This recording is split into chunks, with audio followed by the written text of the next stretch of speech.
Raheem, right? Right.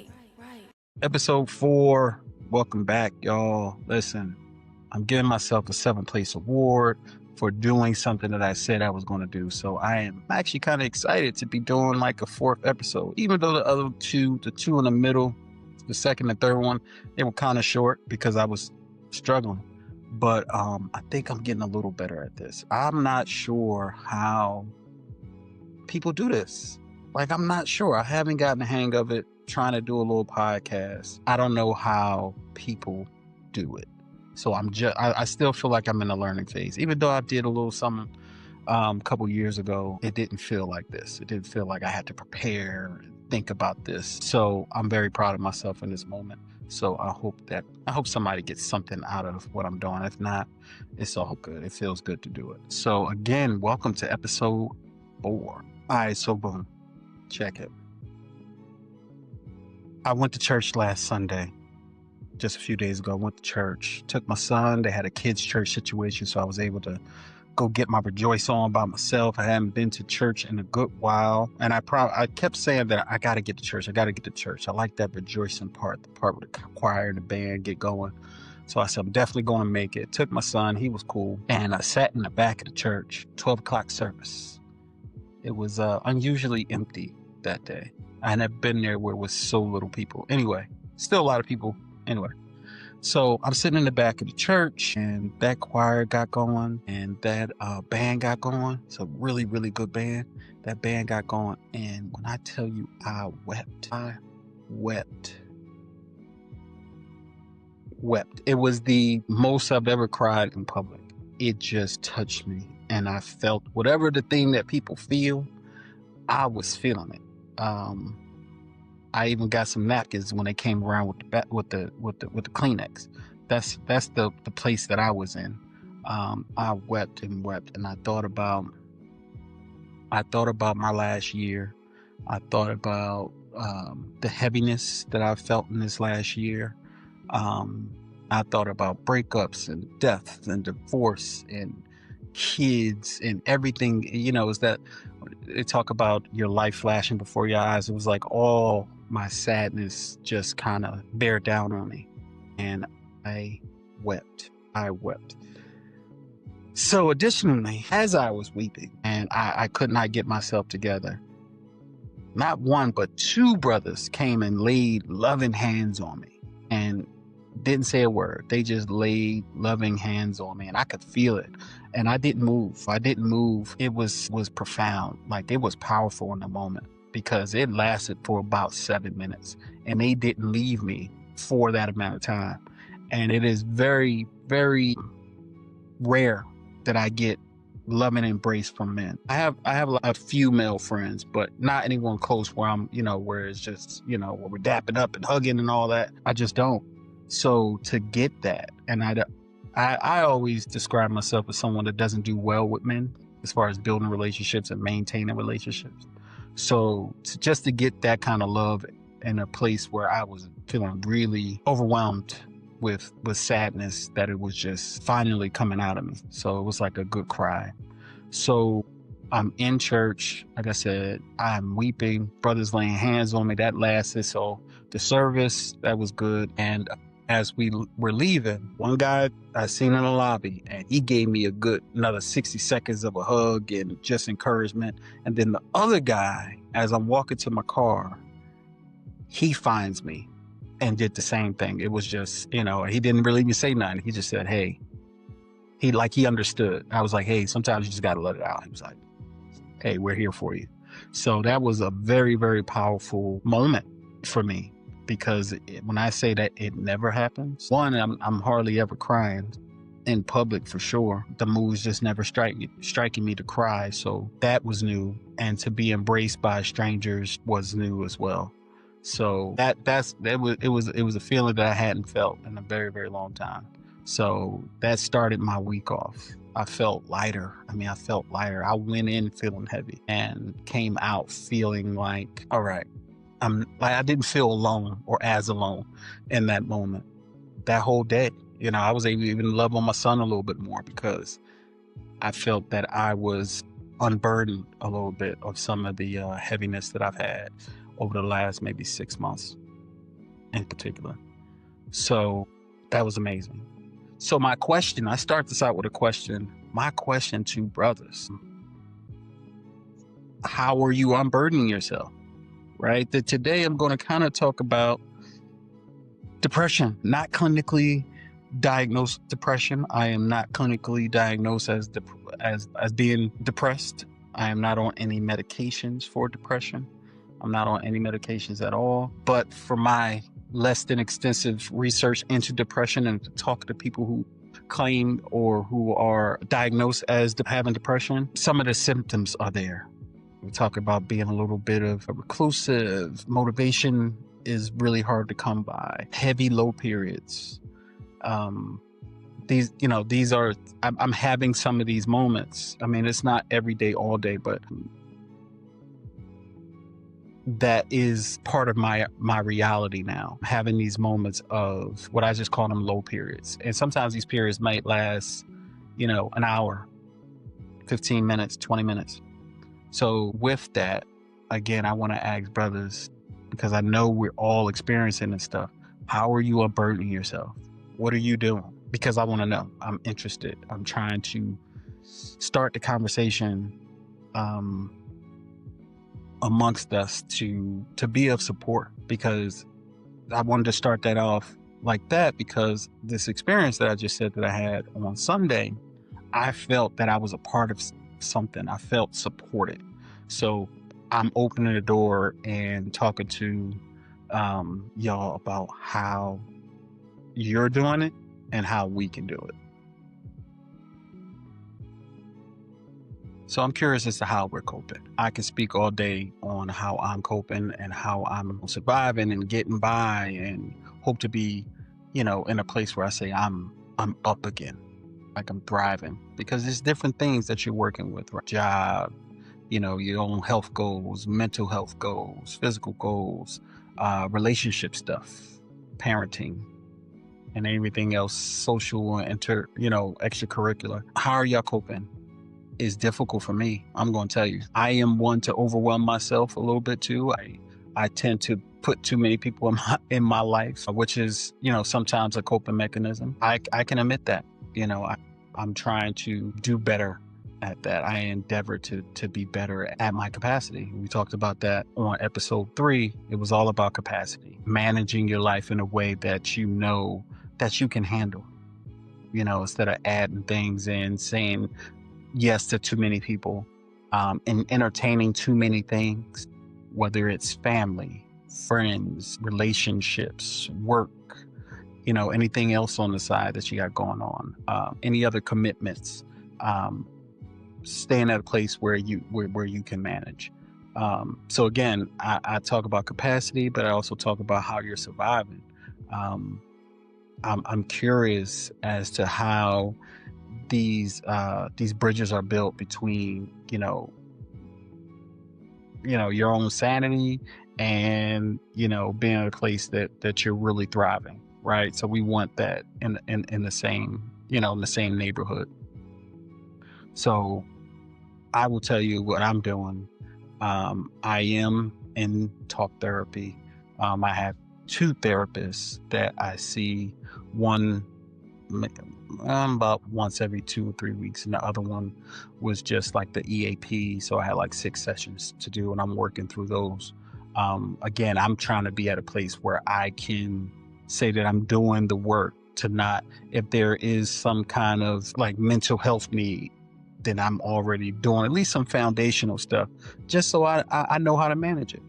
I just want to know how to manage it in case I'm really in need of it, and to do it during the process, being able to manage anything that comes up for me, because I wasn't prepared. I wasn't prepared to need it so much. I wasn't prepared to be in a space where it was like, oh, this is different. This is a different level of sadness and grief, and I need to be able to handle it, because it's, like I said, it's unknown territory to me.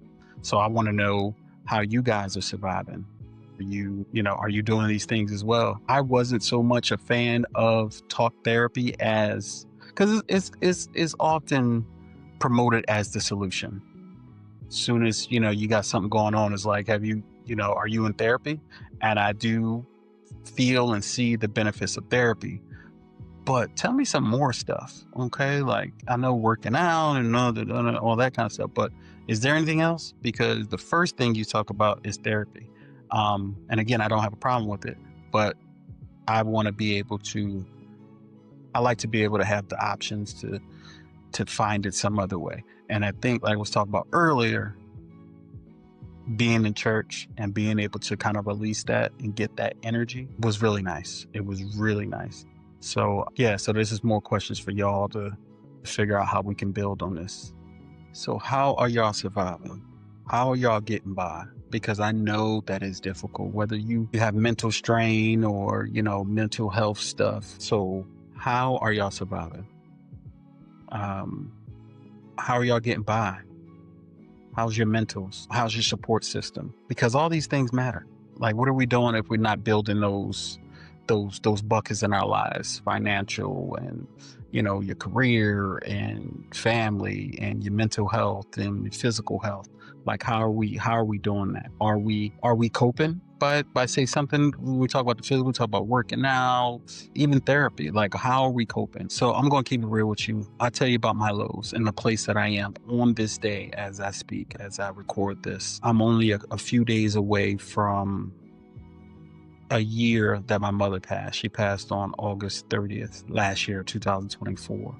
So it's a lot of emotions coming up. This year, literally flew by. It feels like I'm in the same place that I was this time last year when, at the end of my mother's life. I can remember those last days, me being in Atlanta, she being in Philadelphia, and just what that whole energy was like. So it's taking me back to that place. And I don't think I always know what to do with the emotion of that. And I've talked previously about my mother and I's relationship.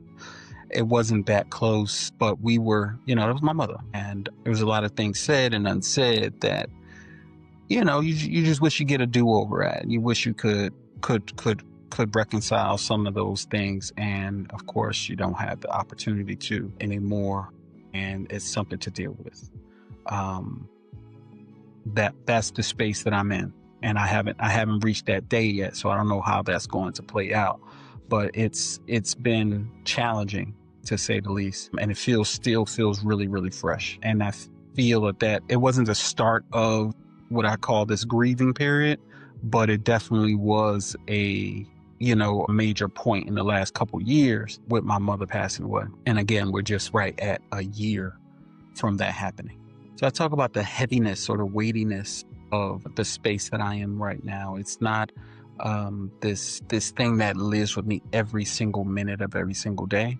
As I said before, sometimes it comes in 15-minute waves. I'll think of a thing, or something reminds me of a thing or a person, and there's a lull, there's a softness, there's like I said, a weightiness, a heaviness that kind of overtakes me or overcomes me. And that has been the challenge, getting through that 15 minutes of just sunkenness.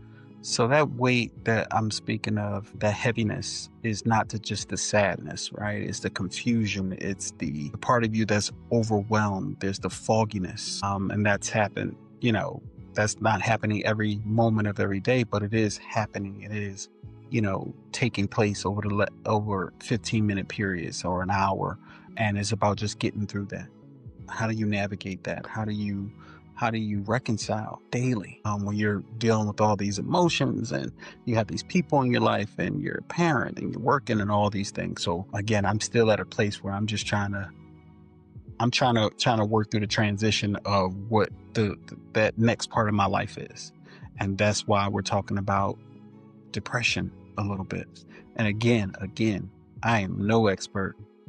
My research is very in its infantile stages. I am just at the beginning of really seeing what it feels like to have these type of emotions. Again, I am not clinically diagnosed as depressed, and I am not on any medication, but I know that these feelings are different. Like, having these emotions, these things rise up, are different. And I consider everything to be a temporary state. So is just the going through it and the newness of what this next iteration of my life looks like. Because like you, I've lived many, many lives. I would say probably about 8 or 9 at this point as an adult. So that's in the last maybe 30 years. Well, they're like 25 years. I say I've lived 8 or 9 different lives. So this iteration right now, it just feels like the heaviest. It feels like the heaviest part. Some people have heavy parts of their lives that start when they're kids and they're teenagers. Just a heavy moment. Maybe it was, family, work, their environment. I didn't have that. I was, things were always kind of smooth. No heaviness like this. So I just think that I'm at a heavy season of my life, and just like all those other iterations, just like all those other chapters, this chapter is just starting out where it is just a little heavier, a little sadder. Sadder word? More sad? Anyway, it's more, it's different. So it's about that adjustment. The other iterations of my life, they didn't feel so different. There was a different people, different location a lot of times geographically, but it didn't feel like it just upset what the current was. There's ebbs and flows. And I just think that this new chapter is such an ebb. It's such an ebb that it's really something that I'm not familiar with at all. So again, I'm steadily coming to brothers to discuss it. Discuss it. Because I have friends that are going through it. Men that I don't connect with enough, but people that need support. And I'm trying to support them. I'm trying to be a support person and be supported. I don't know if I said this in the first episode or not, but part of the reason that I started doing this recording was because 2 people that are close to me asked me if I thought I was depressed. And I said yes. Again, not diagnosed, but yes. For what I know about being depressed, yes. At least with the symptoms of depression. That hit home for me. That hit home for me that I had to do something different. And that was a month ago. And I've been slowly but surely doing something different to bring about some joy into my life. So again, I'm challenging brothers. What are you doing? It's mostly rhetorical, but if y'all want to have a conversation, let's definitely have a conversation, because I'm very curious about it. Do not go inward. Do not go inward, because that's what I do. Do not go inward. It does not work. It does not work. You have to go outward with it. I've made certain commitments or promises to myself to do things differently. This week, I said I'm going to get one of my my high school homeboys. We're going to hang out. It's just saying it. And next thing you know, I'm texting my homeboy. What's up, man? Where are we going? Let's just do something. You got your shit on you. Let's vent it out or not. But let's hang. Let's connect. Let's make and keep these connections going, because that all we got is real. And as most of you know, I went to a boarding school. So these were my brothers growing up. You know what I mean? These were people that we shared living quarters together growing up for years. So we have to keep those bonds going, to hold each other up. Because what I've noticed is that we are in incredible need of linking and being linked to each other. So that's the thing I'm trying to do in this space in Atlanta. Just make sure that these connections stay strong and these bonds aren't broken, and we can make some things happen still. Yeah, so I'm not calling everything depression. I honestly don't even think that I'm depressed at that being that's being like a steady state that I'm in.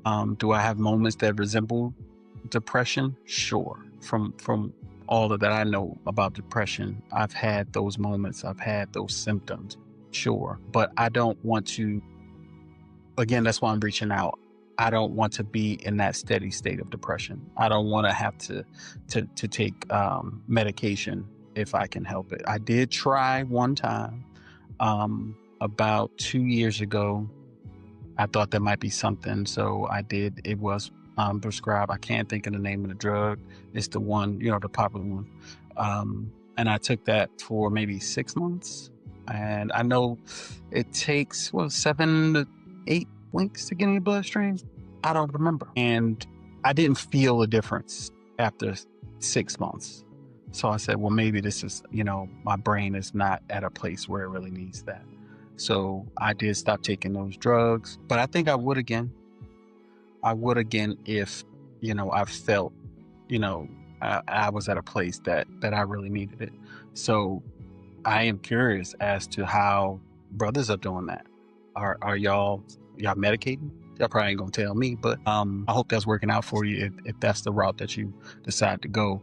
But speaking on my experience last week, it just, at church, I think that might be a little bit of my medicine, being able to connect with brothers more.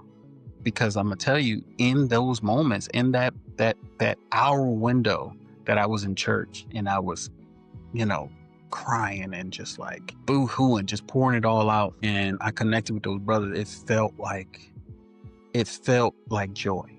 It felt like the feeling that I needed when I kept saying that I have to get to church. So for me, outside of, medicating, I need to connect more. So, that's therapy as well. As you're getting these messages, you're accepting the things that are placed in front of you. I knew I needed to get to church. I made sure I got to church. And when I got there, that cleansing was waiting for me, because like I said, I felt super light after I came out of there. And to get, I got loved on while I was there. And that's something I've definitely been missing. So if you know anything about me, I am a homebody. I've become a homebody. I don't think I've always been like this, but I've become a homebody. And as I'm in that place, it brings, I got the curtains drawn and, I'm in the house.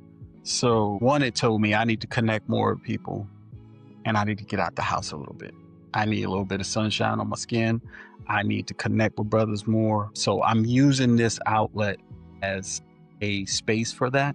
I mean, I know I got to get outside and everything, but talking these things out loud will in turn make me do the thing. And that's generally the purpose. That's the purpose of me doing this, to get out of, I won't call it a comfort zone, because I am not in a comfort zone. What it is getting out just the box that I've created for myself.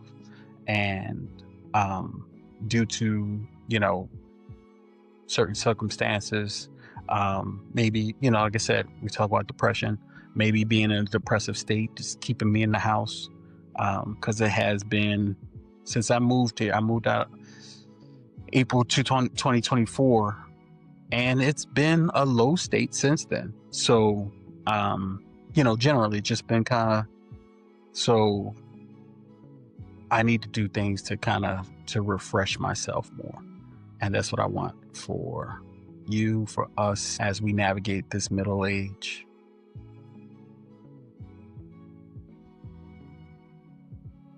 So I'm challenging brothers this week. If you are looking at this, you know what? This is for brothers, but I'm challenging all y'all this week. Anybody looking at this, just ask one person how they're coping this week. Just ask one person and support them in the best way you can. Sometimes it's enough that someone asks. Someone asks me how I'm doing, and I know that they mean it, or I feel that, this person's really concerned. I mean, there's probably nothing they can do, or I won't let them do anything. However, the fact that someone's asking how I'm doing, and I feel and know that they care, that they really care, is really, really important to me now. It's really important to me now. It shows desire. Just like, someone has a desire to be with you in a romantic way, but it shows a desire in a different way of like real care. Like, I desire to know, and if I can, I will support you. That's just lovely. That's just lovely. That feels good in my spirit. So ask somebody this week, how are you coping? You don't have to ask how you can support them, but, just basically I'm saying, just care about somebody this week. that, that you probably haven't talked to in a while, family member, your second cousin, somebody you grew up with, past lover, even your kids. I mean, we got grown kids now, so we're having adult conversations with our grown kids. How are you doing? How are you coping? How are you coping? I'm definitely a person that's going to ask how and what are you coping with, but I encourage all y'all to do that. And with that, I say peace. I love you. I trust you. I forgive you. Please forgive me.